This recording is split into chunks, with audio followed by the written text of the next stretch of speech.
Hey guys, welcome back to our first video for the exam series for Biology Unit 3-4. So I'm going to work on the sample exam of 2017. We're going to work on question 1 of section B today. So I'm going to assume that you have read the question and have also attempted it. If you haven't done both, then please pause this video and at least have a look at question 1 of section B. Alright, this is on page 20.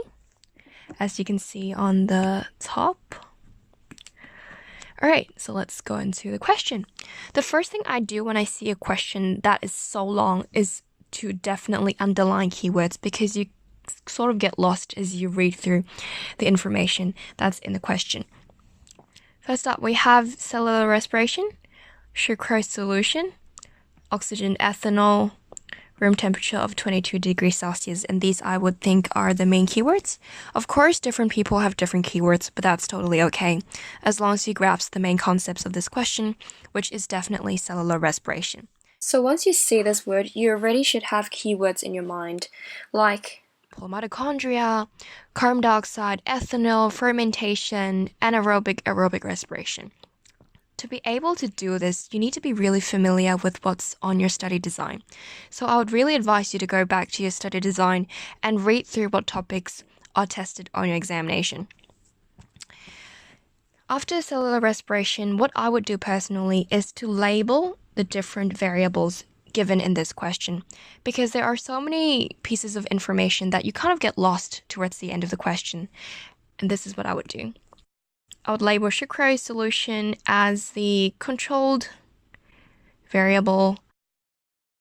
Oxygen, ethanol, the ones being measured, would be dependent variables.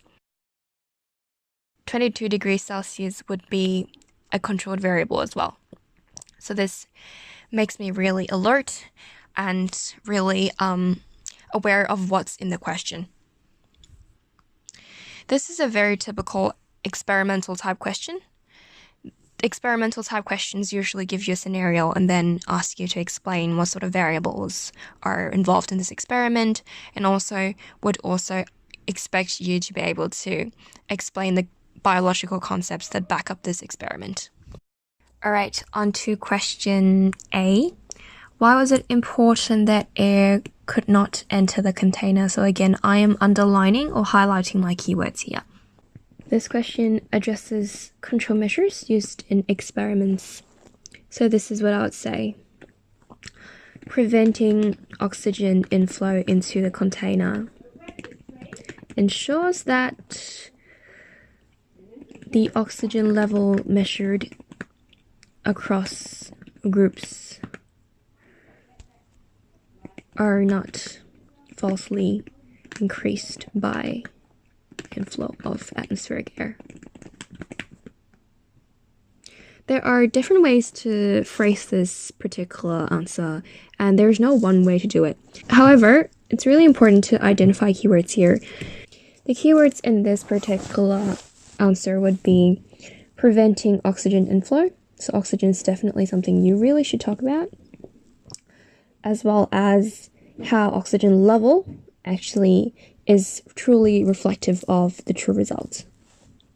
So on to question B. In order to draw valid conclusions, would you use raw data or mean provided? So again, keywords, mean, student data, percentage of oxygen, and explain your choice. Note that this is a 3-mark question, so we are expecting at least 3 points. First thing I'm going to do is I'm going to draw 3 dot points, just to make sure that I know how many points I need to put down this answer. In this particular question, you can't just explain either raw student data or the mean. You need to talk about both because we're actually comparing which method is best. So I can start with one. I'm going to talk about how raw student data in this scenario isn't exactly the best option. I can say raw student data may not be accurate as there may be human or measurement errors in a particular group of yeast. And then I can go in and talk about how using the mean is a good idea.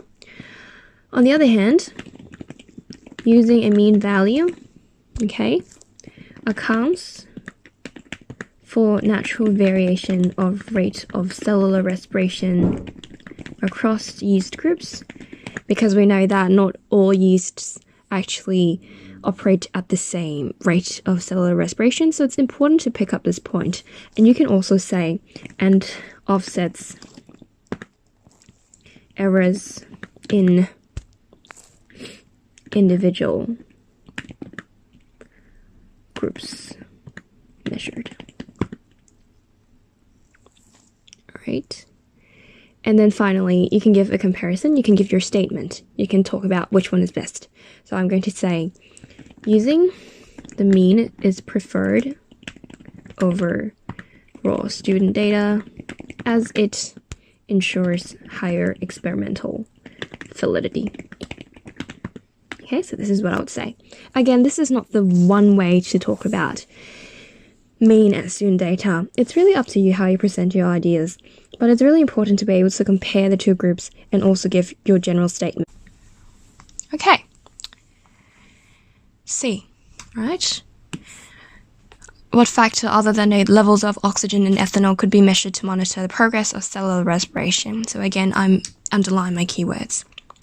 We actually need to think about the concepts behind cellular respiration. So I'm going to write out the concepts in red, okay, to make it really easy to identify. First of all, we need to know what the inputs versus outputs for cellular respiration are. It's in yeasts, okay? So in yeasts, they carry out fermentation, which is different from aerobic respiration. Inputs include oxygen, include sucrose, which we're using in this particular experiment. Outputs would include ethanol, okay? Or carbon dioxide. So in order to measure the rate of cellular respiration, we can pretty much just put down any of those inputs or outputs we haven't already used in this experiment. For example, I can say, monitor the level of carbon dioxide production. And there you go, that's 1 mark, simple. Question 2. Identify a factor that could be changed in the original experiment to increase the rate of cellular respiration. Again, okay, here we're thinking of what sort of variables we already have.